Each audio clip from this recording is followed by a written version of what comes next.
Thank you, Mr. Speaker. And, Mr. Speaker, may I welcome the Prime Minister's efforts to advance peace in Ukraine and his joint statement on Greenland. The last few days have seen significant international events. The US operation in Venezuela, threats towards Greenland, and an agreement to put British troops on the ground in Ukraine. So it is frankly astonishing that the Prime Minister is not making a full statement to Parliament today. No Prime Minister, Labour or Conservative, has failed to make a statement to the House in person after committing to the deployment of British troops. His comments about making a statement in due course, quite frankly, are not good enough. It shows a fundamental lack of respect for all of us here and the people we represent. Mr. Speaker, the US is Britain's closest military ally. However, we are clear that the sovereignty of Greenland is sacrosanct. So can the Prime Minister tell us what influence is he bringing to bear with the US administration to ensure that is respected? Prime Minister. Mr. Speaker, let me be very clear about what was agreed yesterday, because military plans were drawn up some months ago, and I've updated the House in relation to that. Yesterday was a political declaration that sits under those military plans. If there were to be deployment, there would have to be a legal instrument. Mr. Speaker, deployment would only be after a ceasefire to support Ukraine's capabilities, to conduct deterrent operations, and to construct and protect military hubs. Mr. Speaker, there will be a statement to the House at the earliest opportunity. There could hardly be an opportunity. They claim they want to know about this, and they're trying to shout me down. Mr. Speaker, in relation to the House, if there were a decision to deploy under the agreement that was signed yesterday, then I would put that matter to this House for a debate beforehand and for a vote on that deployment. That is consistent with recent practice, and I'll adhere to that. Mr. Speaker, why is today not the earliest opportunity? The truth is, the Prime Minister does not want everybody in this House to be able to ask him questions. So he leaves it just to Prime Minister's questions half an hour. On Monday, at least his Foreign Secretary stood up for 2 hours and 15 minutes. It was a non-event, but at least she did that. He is scared of us being able to ask him questions. Yes. 6 questions. Yes, he's here. Mr. Speaker, NATO is the single most important and effective military alliance the world has ever seen. In the 18 months we've been in power, I've done everything within my ability to strengthen NATO. We had one of the strongest NATO meetings last year, the summit, where we had more members of NATO and more unity. When I arrived back to the House to make a statement, which of course she asked for, her position was I shouldn't have missed PMQs, I should have empty-chaired the NATO summit. That's how serious she is about NATO, Mr. Speaker. You didn't answer the question, Mr. Speaker. I asked him if he would call for an urgent meeting of NATO leaders. We can all see that the situation is moving rapidly. I also note that he has still not had a call with President Trump. That is concerning 4 days after the events in Venezuela. But yesterday, he announced that Britain and France had signed, he says, a political agreement to put troops on the ground in the event of a peace deal in Ukraine.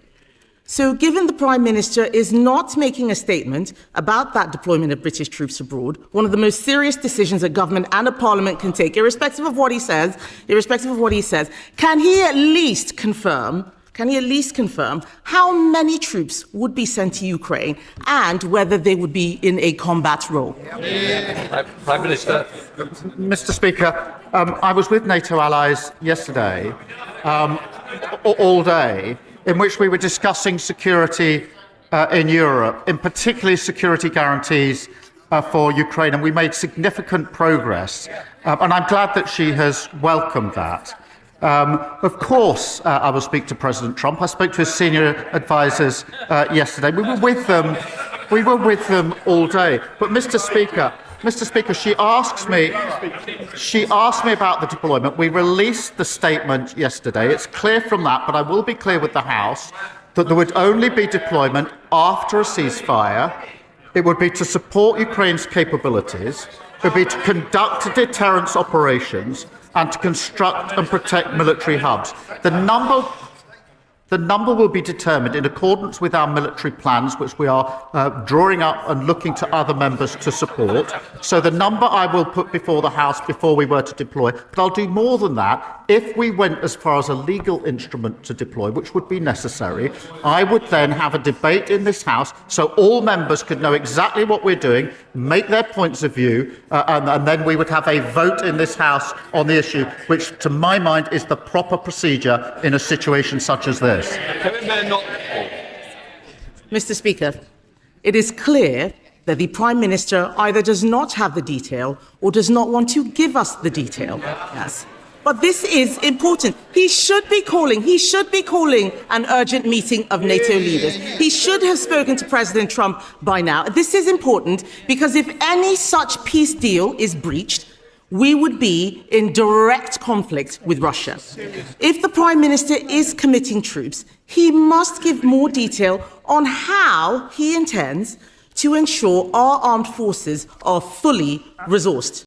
Mr. Speaker, just on this serious issue she puts to me in relation to security guarantees and the American role and our dialogue with the Americans, I can assure the House I spoke to President Trump twice over the Christmas period in relation to this specific issue, along with members of the E3, along with European allies. That has been a constant course of our discussion. There's no question of acting on this without full discussion with the Americans, and their senior negotiators were there at President Trump's request yesterday and on his instructions, and they were talking to him during the course of yesterday as we negotiated. So to assure the House, because it is a serious position she's putting to me, on the question of security guarantees, there is nothing between the UK and the US, and we've been constantly discussing this over many, many weeks and months. We've made huge progress. I have personally spoken to President Trump about it on 2 occasions since we were last in this House. I do want to reassure her and the House in relation to that really important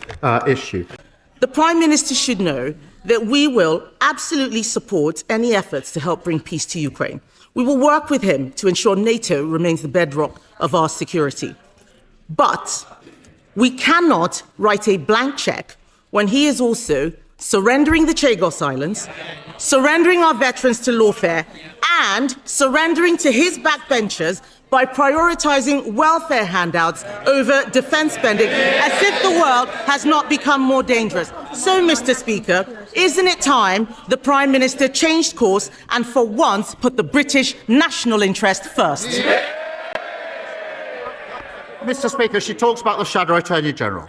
Of course I accept that lawyers have to represent all sorts of clients. Of course I accept that principle.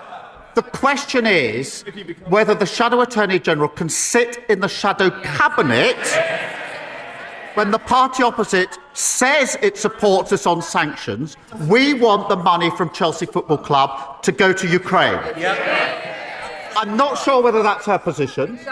If it is her position, presumably it's something they discuss in the Shadow Cabinet, advised by a Shadow Attorney General who is representing the very man whose money we want to send to Ukraine. If she can't see the conflict of interest in that, then she shows no judgment and no leadership at all. The same old. It's a new year, but the Leader of the Opposition's got absolutely nothing to offer the country. She is totally irrelevant. Nobody is listening to her. Mr. Speaker, this is the year when on this side we turn a corner, people benefit from the decisions we made, £150 off energy bills, freezing rail fares and lifting 500,000 children out of poverty. We're turning the corner and there's much more to come.